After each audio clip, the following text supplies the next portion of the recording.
De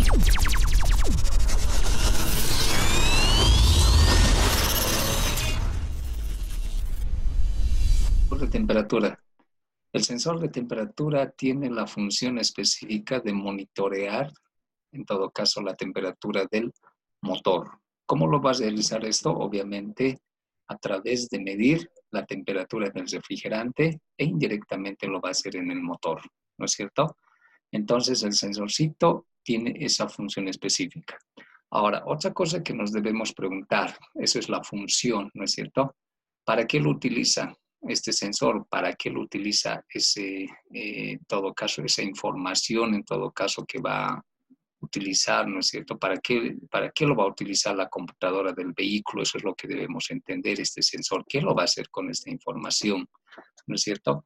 Entonces, lo que la ECU utiliza es para controlar el ajuste del combustible. Uno, vale decir, primero, que cuando el motor está frío, ¿no es cierto?, tiene que ajustar a una mezcla rica y luego a medida que se va calentando el motor, tiene que volverlo a una mezcla pobre. Eso es una de las funciones importantes. Como segunda función para la que va a utilizar en todo caso la ECU, viene a ser para el control del ralentí. En las mañanas, o más bien cuando el motor está frío, generalmente arranca entre unas 1200 RPM.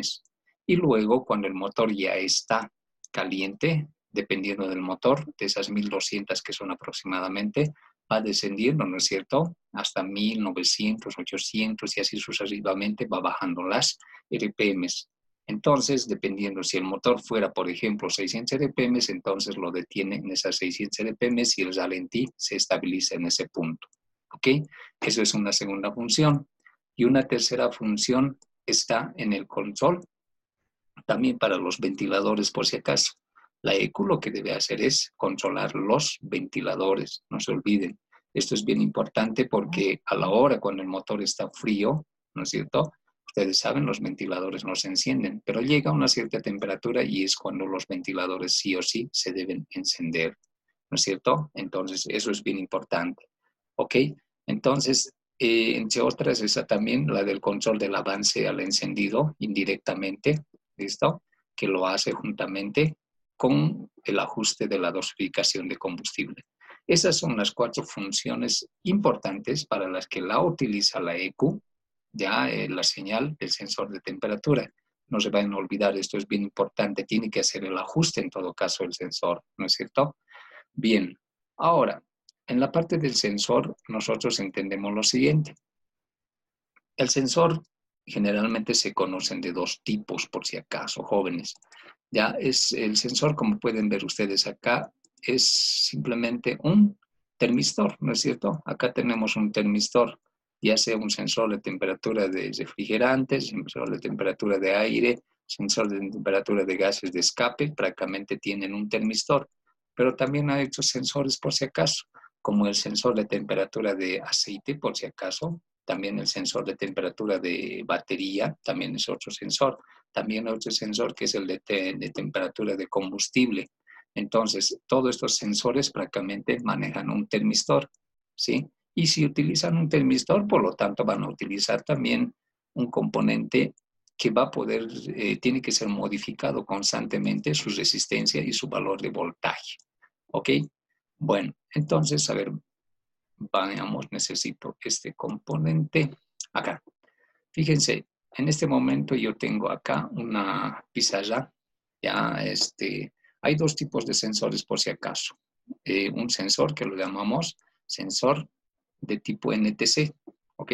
Entonces, un sensor de tipo, lo voy a anotar acá, un NTC. Y hay otro tipo de sensor que lo llamamos PTC, ¿sí? PTC. ¿Cuál es la diferencia entre estos 2 sensores? En principio, el sensor NTC se encarga, ¿no es cierto?, de bajar la resistencia o el voltaje a medida que se va subiendo la temperatura. Para esto podemos graficar de este modo. Observen, jóvenes. ¿Ok? Tengo una línea vertical, una línea horizontal. ¿Sí? No me ha salido muy bien, van a disculpar. Voy a volverlo a hacer. ¿Listo? En el sensor NTC, por lo tanto, tengo una línea más o menos, no me sale muy bien. ¿Ok? Tengo una línea A ver, tengo por acá unas líneas que puedo realizar. Ya, entonces una línea. Ouch, no me sale esta línea correctamente. A ver, ¿dónde tengo? A ver, va por acá. No tengo esa opción de hacer una línea recta.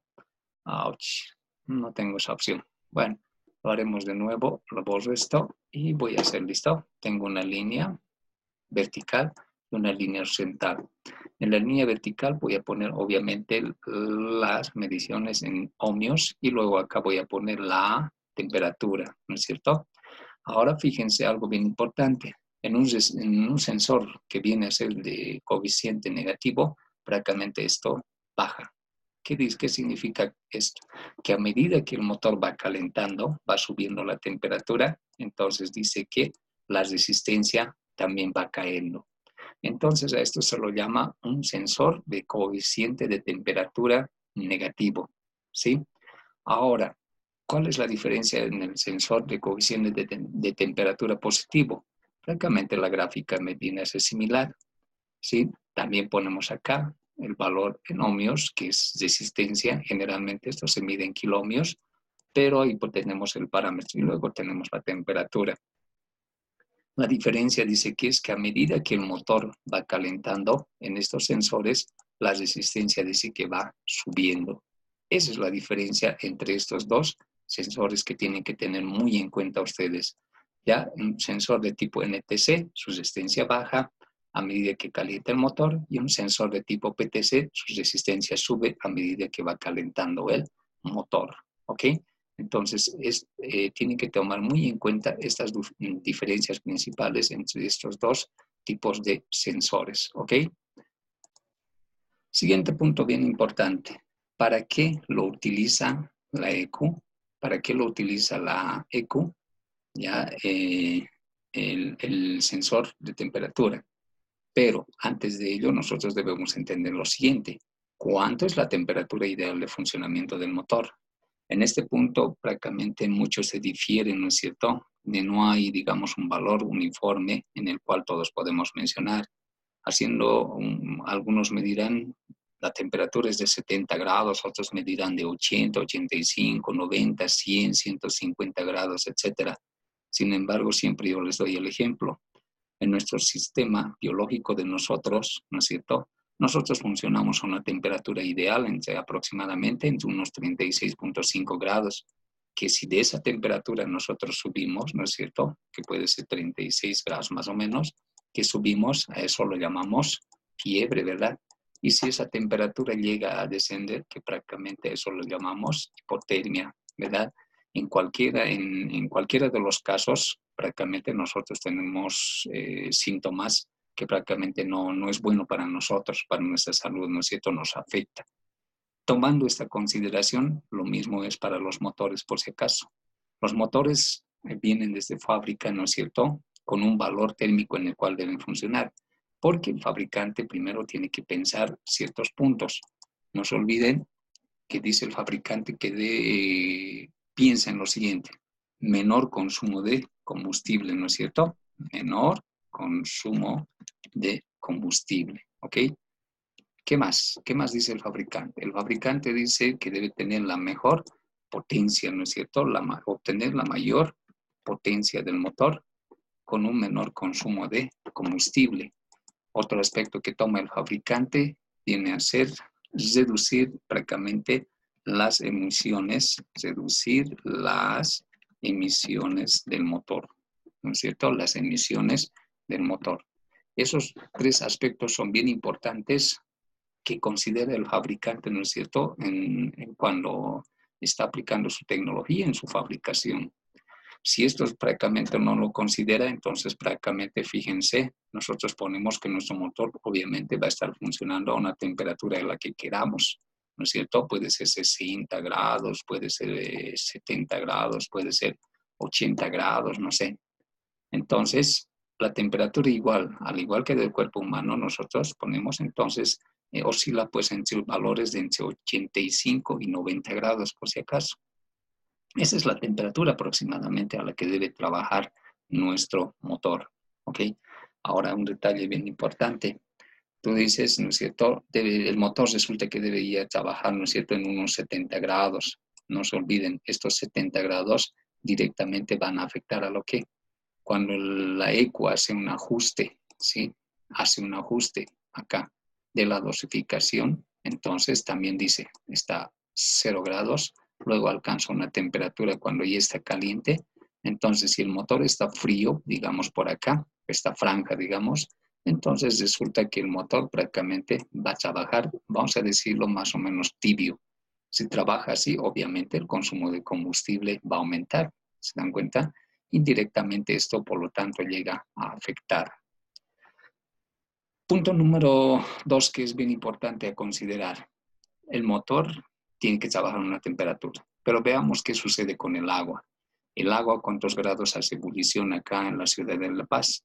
En la ciudad del Alto aproximadamente la temperatura de ebullición del agua, ¿no es cierto? Aproximadamente dice que es entre 85 grados por si acaso. ¿Listo? Aproximadamente esa es la temperatura.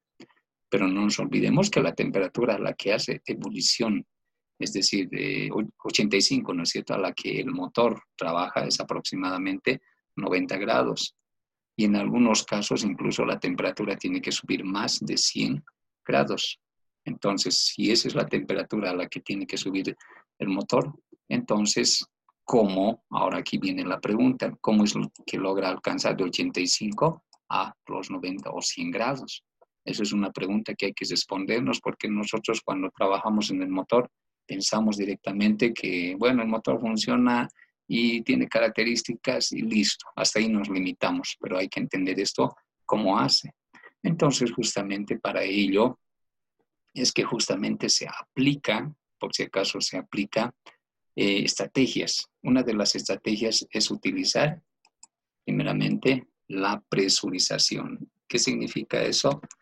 Significa que el sistema lo debemos presurizar por si acaso. Esto con presurizar entendemos que el motor internamente, todo el circuito se haya presurizado. ¿Listo? Desde la tapa del radiador, todas las camisas, etcétera, todas las venas internas prácticamente están presurizados. Entonces, presurizando el sistema, es que es una de las estrategias, es donde nosotros elevamos la temperatura mayor a la que va a ser la ebullición. Por lo tanto, fíjense ustedes, si la temperatura está en 85 grados, entonces esto lo podemos elevar, pero con presurizar, ¿qué entendemos? Significa que todo este circuito está cerrado herméticamente. Al estar herméticamente cerrado, por lo tanto, se puede presurizar. Este valor, dependiendo, varía desde 0.9 a 1.1 bar aproximadamente. ¿Listo? Ahora entienda que esto es 0.9 a 1.1 bar, prácticamente esta temperatura, perdón, esta presión prácticamente es alta, ¿no es cierto? Son aproximadamente como 15 libras y más. Fíjense, esa es la presión a la que está sometida, ¿no es cierto?, todo el circuito. Esto justifica que cuando el motor, nosotros hacemos acá en la parte del radiador, ¿no es cierto?, llegamos a destapar la tapa, ¿no es cierto?, entonces cuando destapamos, fíjense ustedes, hay una fuga de la presurización del sistema, hay una fuga del vapor. Entonces, obviamente tú tienes que entender que esto es porque está presurizado el sistema y entonces es normal que si esto llegue a explotar, se podría decir entre comillas, ¿no es cierto? Entonces, primera estrategia, no se olviden, es presurizar el sistema. La segunda estrategia que se toma, ¿ok?, para lograr ese punto de ebullición, por si acaso, es utilizando el anticongelante. ¿Listo? Anticongelante. Me ha salido ahí porque anticongelante. Ok, anticongelante. Entonces, el anticongelante cumple una función bien importante. Entre las funciones que ustedes me dirán es, pues, bueno, es evitar que se congele el agua, que esto se debería utilizar simplemente en las alturas donde hace frío, ¿no es cierto? Pero no es así. También ustedes me dirán que el anticongelante se utiliza para evitar que se corroe, se oxide internamente el agua, los componentes, se llegue a escamar las mangueras, etc. Pero no es así. El anticongelante, entre las funciones más importantes que tiene es rechazar del mismo modo el punto de ebullición, es decir, elevar el punto de ebullición. Al igual que la presurización, entonces, con esta estrategia, nosotros lo que conseguimos utilizando anticongelante es que el punto de ebullición ya no va a ser los 85. Mezclamos con el anticongelante, entonces la temperatura de ebullición va a subir pues a valores mayores, ¿no es cierto?, de los 100 grados, que estoy marcando, que a valores mayores a los 100 grados Celsius. Entonces, ¿qué significa? Nuestro motor puede trabajar de 110, 120, 170, 150, 160 grados, incluso alcanzan motores americanos como el caso de Ford. Entonces, para eso es considerar que el anticongelante es lo que hace eso. ¿Y ustedes dónde van a conseguir referencias? Por si acaso, cuando ustedes consigan, compren el anticongelante de varios colores, ¿no es cierto? Entre ellos está el verde, el rojo, etcétera. A eso justifica también que un anticongelante sea más caro. Resulta que los anticongelantes, ustedes van a ver en la parte posterior del envase, ahí hay una tabla. Y en la tabla, por si acaso, ustedes van a encontrar los valores a los cuales, en los cuales puede elevar la temperatura de ebullición el anticongelante. ¿Ok? Entonces, eso es muy importante por si acaso. Cuando compren ustedes el anticongelante, vean esa tablita y ahí te dice con tanto de porcentaje de anticongelante mezclado con tanto por ciento de agua, la temperatura de ebullición te va a subir, te dice. Ejemplo, puede ser a 100, 110 grados, 120, 150, 170 grados. ¿Ok? Entonces, tomen muy en cuenta. Resumen entonces hasta este punto, señores. Hay que tomar muy en cuenta para rechazar y elevar el punto de ebullición, dos estrategias que tiene el motor internamente. Primeramente, usar el anticongelante, ¿ok? Anticongelante. Punto número 1. Punto número 2, debemos presurizar el sistema. Significa que internamente todo el circuito de refrigeración está presurizado. Entonces, por eso a la hora de hacer el mantenimiento tenga mucho cuidado. No es simplemente cambiar una tapa, ¿no es cierto?, y ponerle una tapa universal. O a la hora de utilizar un anticongelante, considerar siempre las temperaturas a las que el fabricante, ¿no es cierto?, está haciendo trabajar su motor. Porque les vuelvo a referir, en los motores americanos van a encontrar que las temperaturas son a más de 100. Y si tú consideras utilizar solamente agua sin anticongelante, fíjate a lo que estás poniendo en riesgo ese motor. ¿Ok? Entonces, eso es un punto muy importante que deben tomar a la hora de hacer un determinado trabajo de mantenimiento en el motor. Ok, continuando ahora. Vayámonos al estudio del diagrama del circuito de control de la ECU hacia nuestro sensor. Noten en principio que acá el circuito prácticamente tiene dos cables nada más. Entonces, no se olviden, un sensor generalmente, dependiendo, hay que entenderle la lógica. Un sensor generalmente tiene hasta 3 cables.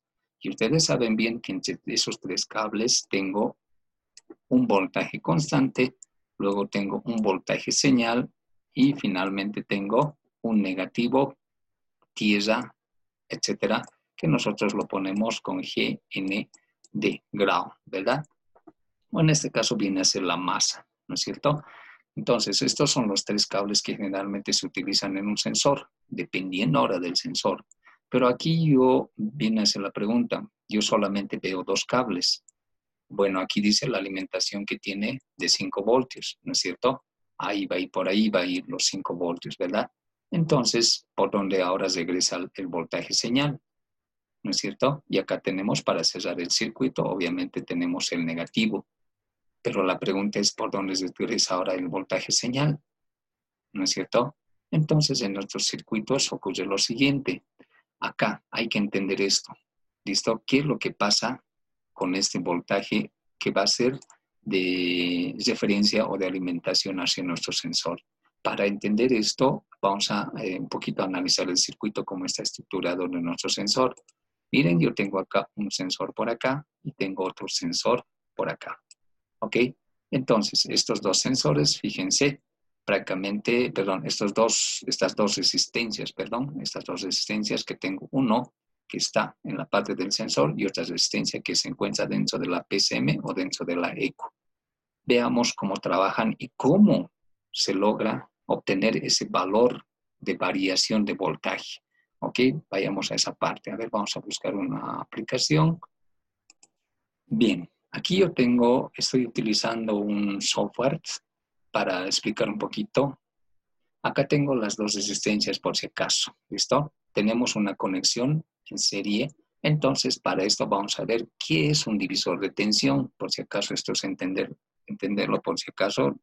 Divisor de tensión, ¿no es cierto? ¿Qué es un divisor de tensión? Acá lo vamos a entender. Primeramente, tengo acá instalado dos resistencias, como pueden ver. Tengo una resistencia R1 y tengo una resistencia R2, ¿no es cierto? Dos resistencias. Ahora, estas dos resistencias están conectadas en serie. Ustedes saben bien que el voltaje, ¿no es cierto? Que cuando dos resistencias están conectadas en serie, que sumados, dice, los valores nos tienen que dar el valor total de la alimentación. La ECU nos alimenta con 5 voltios. Por lo tanto, si yo tengo los 5 voltios, lo voy a dividir en estos dos. Entonces acá van a ser obviamente 2.5 voltios y en este lado del mismo modo van a ser los 2.5 voltios. Que sumados los dos me tienen que dar los 5 voltios. ¿Qué estoy haciendo? Estos 5 voltios lo estoy dividiendo entre estas dos resistencias, que sumado los dos me tienen que dar el voltaje de alimentación de 5 voltios. Esto es un divisor de tensión. Ahora aquí viene la característica. ¿En qué afecta? Hasta aquí son dos resistencias estáticas, ¿no es cierto? Si, bueno, si prácticamente esta resistencia hago, no pasa nada con esta. Significa que si esta resistencia cambia su valor, afecta a este, ¿no es cierto? Eso hay que entenderlo, eso es lo que ocurre en un circuito en serie. Pero hasta aquí no va a pasar nada. Entonces lo que yo voy a hacer a este resistor, lo voy a cambiar por una resistencia variable. Lo voy a cambiar por una resistencia variable. Y fíjense qué es lo que va a ocurrir ahora.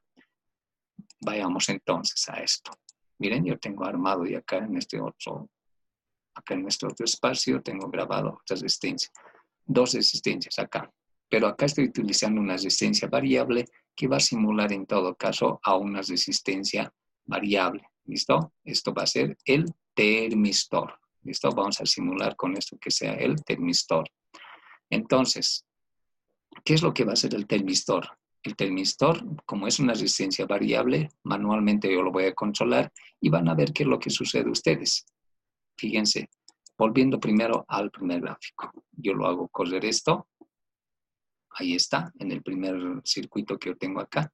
Hacemos correr play y listo. Notan ustedes que aquí tengo los 2.5 voltios y acá tengo los 2.5 voltios.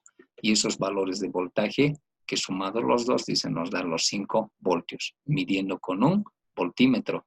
Hasta aquí no sucede nada, ¿verdad? Pero ahora veamos cuando lo llego a colocar una resistencia variable, ¿ok? Fíjense, yo estoy poniendo una resistencia de 10K aproximadamente, estoy utilizando. Ahora lo hacemos correr y vamos a ver el voltímetro. Corre y fíjense, acá en esta resistencia variable más o menos son 4.55 voltios y acá, ¿no es cierto? 4,54 milivoltios que sumados los dos nos van a dar el valor total de 5 voltios, ¿verdad? Pero, ¿cómo funciona ahora esto en una eco? Miren, yo lo voy a manejar y quiero que ustedes observen qué pasa con este valor y con este otro valor. El motor está frío, y el motor empieza a calentar. Y fíjense ustedes, yo estoy bajando la resistencia y fíjense qué pasa con el voltaje acá, ¿no? Fíjense que el voltaje empieza a caer, ¿no es cierto? Pero consecutivamente, ¿qué pasa con esta resistencia? A medida que el voltaje, va bajando, este voltaje de esta otra resistencia va subiendo, miren. Seguimos bajando y acá el voltaje prácticamente ha caído y en este caso, en este otro, prácticamente el voltaje sube, ¿no es cierto? Mientras que en este otro ha caído el voltaje. Ahora, cuando el motor se enfría sucede a lo contrario, miren.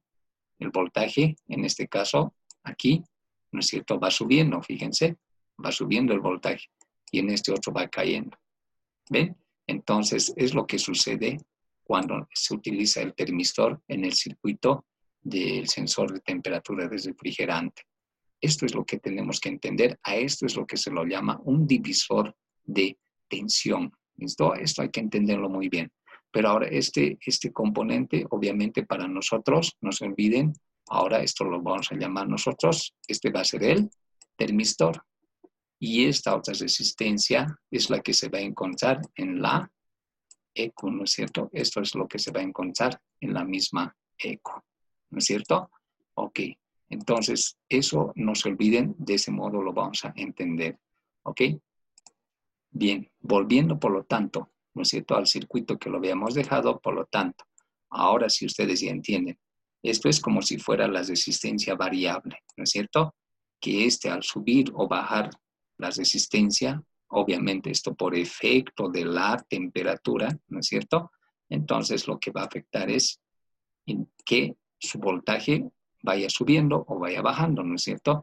Y esto prácticamente va a afectar a esta otra resistencia. Fíjense que las dos resistencias están conectadas en serie. Lo que pase con esta resistencia acá, es decir, si esta resistencia sube o baja la temperatura y va bajando o subiendo la resistencia o el voltaje, también va a afectar a este otro, así como lo hemos analizado en el divisor de tensión. Por lo tanto, este es el modo en el que trabaja nuestro circuito en serie y esto lo llamamos divisor de tensión. ¿Ok? Ahora tú dices, entonces, ¿y cómo lo utiliza ahora la PCM o el microprocesador? Simplemente agarra un pequeño puentecito acá, como pueden ver, y por acá se lo llama la señal de voltaje. Y esto se lo lleva hacia el microprocesador y listo. Y con eso ya hemos podido obtener la señal de temperatura que va a ser variable, ¿no es cierto? La señal de voltaje que va a ser variable en función a la temperatura. Ese es el modo de funcionamiento de un divisor de tensión, por si acaso, jóvenes. Entonces, tienen que quedar muy claro, ¿ok? Bueno, dibujitos. Bien, entonces, hecho esta aclaración, ahora ya queda entendido, ¿no es cierto?, cómo funciona el diagrama de control electrónico. Eso es bien importante entender. Y en los circuitos, por si acaso, lo vamos a encontrar de este modo, ¿sí? De este modo lo vamos a encontrar en cualquier circuito del vehículo, prácticamente está de este modo. Bien, aquí tenemos, por si acaso, un diagrama de un RAV4, estoy utilizando para que ustedes observen. Y vamos a encontrar ahora el diagrama, ya nos hace más sencillo poderlo identificar, ¿no es cierto? Entonces, desde esa parte nosotros logramos entender lo siguiente. Lo voy a ampliar un poquito más y por aquí está el sensor de temperatura, por si acaso. Acá está el sensorcito de temperatura, ahí está, ¿sí? Este es el sensor de temperatura. Entonces, como que hace que el sensor tiene que tener dos cables en todo caso, es obvio y entender, ¿no es cierto?, que mi sensor tiene que tener una alimentación, ¿no es cierto?, que va a ser, en todo caso, voltaje constante o voltaje de referencia. Por lo tanto, este va a ser el cablecito, ¿no es cierto?, que nos va a alimentar al sensor, ¿verdad? Este es el voltaje de referencia o voltaje constante que había sido de 5 voltios. Y luego, obviamente, por acá vemos que está compartiendo un negativo entre estos otros sensores, ¿verdad? Pero este cablecito, miren, es el que va a retornar. Voy a borrar, por favor.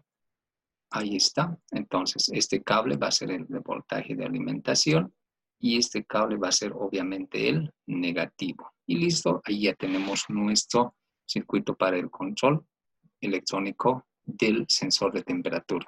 Y este circuito, por si acaso, se mantiene en la mayoría de los vehículos, por si acaso. Prácticamente esto no llega a diferir, ¿sí? Hay que tomar muy en cuenta esto, ¿ok? Bien. Bien. Ahora, algunas cositas que debemos tomar en cuenta en lo siguiente, jóvenes.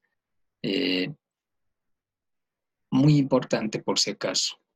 Nosotros ya hemos explicado en la gráfica, ¿verdad? Voy a tratar de hacer, ok. Y vamos una línea vertical, horizontal. Aquí voy a anotar los valores de voltaje. Y aquí está obviamente la temperatura, ¿no es cierto? Entonces significa que acá tengo un valor de 0 voltios y aquí va a ser 1, 2, 3, 4, 5 voltios, ¿no es cierto? Y ahí tenemos la alimentación para los 5 voltios, ¿ok? Entonces aquí tenemos los 5 voltios, ¿ok? Ahora por este lado nosotros vamos a tener la temperatura. Por ejemplo, va a ser 0 grados y por aquí, a ver si me sale bien, tengo los 50 grados y por acá, digamos, lo pondremos unos 100 grados, ¿listo? La temperatura, ¿ok? No me está saliendo muy bien, van a disculpar, pero va por ahí. ¿Listo? La temperatura. Entonces, ¿qué significa? Dice que a medida que el motor se calienta, por lo tanto, también el voltaje va a caer. Ahora, en el divisor de tensión hemos visto que estos 5 voltios se dividen en 2, a 2.5 voltios. Por lo tanto, acá tengo los 2.5 voltios más o menos por ahí y en función a la temperatura. Si la temperatura está más caliente, va a empezar, ¿no es cierto?, de más abajo, ¿verdad? Pero si la temperatura está más fría, va a empezar de más arriba. Pero vamos a considerar, digamos, desde unos 3 voltios, ¿ok? Entonces, unos 3 voltios a medida dice que caliente el motor, el voltaje también va cayendo así, ¿sí? El voltaje cae, ¿ok? Entonces, esto es un punto muy importante a la hora de hacer el análisis en un oscilograma, ¿ya? Entonces, cuando yo digo que está mal un oscilograma y puedo analizarlo, miren, yo tengo esta línea, voy a hacer otro acá. Vamos a suponer, listo, los valores que están tanto acá en voltaje y lo mismo en la temperatura. Sacando un oscilograma, resulta, dice que yo tomo y me sale, por si acaso, a ver, voy a poner con otro colorcito, busco por acá, a ver, un azulito, y pongo por acá, así. ¿Listo? Noten que a diferencia de este no está bajando, ¿no es cierto? Esto se queda ahí. ¿Qué significa? Con este valor, dice la EQ, piensa que el motor se encuentra frío, ¿no es cierto? El motor se encuentra frío, fíjense. Entonces, ¿qué va a hacer con este valor de voltaje? La EQ, cuando vas calentando, no baja. Al contrario, se queda como si estuviera frío. Entonces, con esta señal, inmediatamente la EQ dice, el motor está frío. Por lo tanto, por más que vaya calentando, la EQ dice, está frío el motor, por lo tanto, la mezcla va a ser rica. Entonces, ahí ya tenemos fallas como consumo de combustible, un ralentí inestable, humo negro por el escape, carbonilla en las bujías, etc. ¿Se dan cuenta? Esas son las fallas que se van a generar si es que el motor recibe una mala señal, en este caso como si estuviera frío. Otra, veamos cuando el motor, ¿no es cierto?, digamos, está acá, se ha quedado y recibe esta franjita desde por acá, así nada más. ¿Qué significa eso? Fíjense que el motor desde el principio está recibiendo una mala señal y significa que dice que se encuentra caliente, ¿no es cierto? No nos olvidemos. Y si está caliente el motor, ¿cuál va a ser la falla? Obviamente, cuando queramos arrancar el motor va a necesitar una mezcla rica, pero no va a mandar una mezcla rica. Y si no hay una mezcla rica, por lo tanto, el motor en las mañanas, por falta de mezcla rica, no va a poder arrancar con facilidad. ¿Cuál va a ser la falla? Dificultad en el arranque del motor cuando está frío. ¿Se dan cuenta? Entonces, este es el modo prácticamente en que llega a afectar el funcionamiento del motor. Estas son fallas que ustedes van a encontrar, ¿no es cierto?, cuando nosotros utilizamos osciloscopio. Y fíjense, ya hemos sacado directamente las fallas. ¿Se dan cuenta? Entonces, para eso nos sirve el análisis con osciloscopio de los oscilogramas que vamos a obtener de los diferentes sensores. Muy bien, jóvenes. Continuando entonces, ahora vamos cómo se hace la aplicación práctica de esto en el escáner. Por si acaso, acá estoy poniendo un ejemplo de un sensor de temperatura, ¿listo? En el cual lo estoy anotando, tenemos una falla. Resulta que aquí me está saliendo, el motor está con una temperatura de unos 10 grados aproximadamente. Pero acá tenemos, resulta que en el tester o en el osciloscopio o la señal que está mandando hacia la EQ, está mandando 0.8 voltios. Fíjense, ustedes ya se han dado cuenta que esto es incoherente, ¿no es cierto? Es fácil entenderlo esto, que a una temperatura de que está fría el motor y nos dé un voltaje así. Si se acuerdan este oscilograma, ahí se van a dar cuenta ustedes fácilmente si estos valores son correctos o no. ¿No ven? Entonces, ahora si yo tengo esta temperatura más este valor de voltaje, Entonces, esto es incoherente o esto es prácticamente incorrecto. Está mal, ¿no es cierto? Entonces, ¿qué fallas me va a generar? Fíjense, el motor está frío y la ECU con esto, ¿qué está pensando? La ECU dice que el motor en este momento se encuentra caliente, ¿no ve? Se encuentra motor caliente, la ECU eso piensa. Entonces, la ECU al decir que está caliente, por lo tanto, la mezcla lo voy a dosificar y lo voy a reducir a una mezcla pobre. Sin embargo, el conductor va a querer arrancar el motor que está frío, pero como va a haber una mezcla pobre, no va a poder arrancar fácilmente. Entonces aquí vamos a tener un problema en el vehículo, falla, el motor no arranca en las mañanas. ¿No ves? Entonces así, de sencillo. Vayamos a este segundo ejemplo con el mismo sensor de temperatura. Fíjense, tengo una temperatura, el motor ya está caliente, ¿no es cierto? Aquí el motor ya está caliente. Pero resulta que el valor que le está llegando a la ECU, la señal que le está llegando es de 2.5 voltios. Noten que según esta gráfica, del mismo modo, eso está mal, ¿no es cierto? Es incoherente, es incorrecto. Por lo tanto, también esto está mal, porque aquí entre 90 grados aproximadamente nos debería estar dando por estos valores, ¿no es cierto? Entonces, ¿qué va a pensar la ECU? Dice que el motor en realidad está caliente, pero la ECU dice que está recibiendo una señal de que el motor está caliente. ¿Cómo va a reaccionar la ECU? Lo único que va a hacer es una dosificación de mezcla rica. Y al hacer una mezcla rica, por lo tanto, va a tener fallas como que fallas de un ralentí inestable, prácticamente consumo de combustible, incluso a veces va a llegar a ahogar el motor, van a ver humo negro en el escape y así. Estas fallas se van a presentar porque están metiendo mezcla rica. ¿Se dan cuenta? Por eso es bien importante, jóvenes, analizar. ¿Listo? Esto es bien importante, analizar esta parte por si acaso. ¿No es cierto? Ya, ¿qué es lo que sucede con el voltaje a medida que calienta el motor? Tanto con el osciloscopio nos sirve esto. Ya van a entenderlo muy bien esto. Y cuando tomamos lecturas con el escáner, también esto nos llega a servir bastante. ¿Ok? Entonces, con eso concluimos esta sesión. Espero que les haya gustado y cualquier otra cosita, no duden en preguntar. ¿Ok? Muchas gracias, jóvenes. Ahí vamos a concluir esta sesión.